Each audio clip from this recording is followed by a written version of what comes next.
Went to bed. Felt good. Lay down on a bed for the first time in 9 months was pretty awesome. I just I crashed until the next day, and then just trying to get up and trying to move around and understand gravity. Went through a bunch of tests, and then that evening afternoon I got to come home and see my dogs who were waiting for me. So that was pretty special. It's pretty hard when you come back, and it doesn't mean you don't even have to be up there 9 months. Like my other missions were 6 and 5 months, and you do feel pretty nauseous when you first get back. It's just that inner ear neurovestibular feeling for the first like 24 to 48 hours, and I knew, having gone up twice before, that it was just a matter of time. So I was like, just push through it. You got this. I mean, just make yourself get up, make yourself go take a shower, and just push over those things, and make yourself walk down, on a line to just work on all of those little small agility muscles. Our trainers are doing that with us as well, of course. And yeah, I'm really excited about it because, we all have different opinions and perspectives, right? So we had a very unique perspective of being in the spacecraft. Nobody else had that perspective.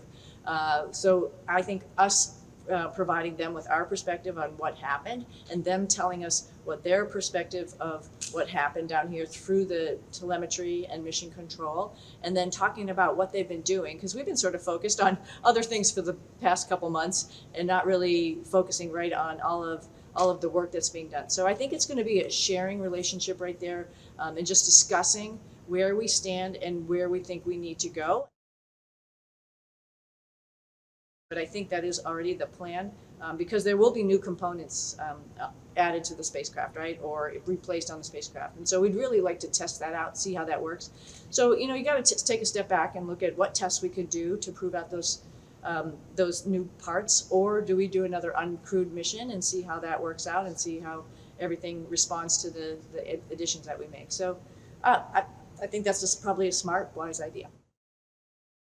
So, this time that we've been up there, we had some amazing solar activity. So the aurora was just incredible. There were times when you'd go to the window and we'd be flying right through the middle of the green aurora, and then you'd come to the edge closer as the sun was coming up, and you could see the reds and you can see the purples of the aurora. I think that was pretty spectacular. We were really lucky to actually be up there to see all that. So that just gives you like the sense of like wonder of what is going on in our universe, and how much more we have to explore and understand.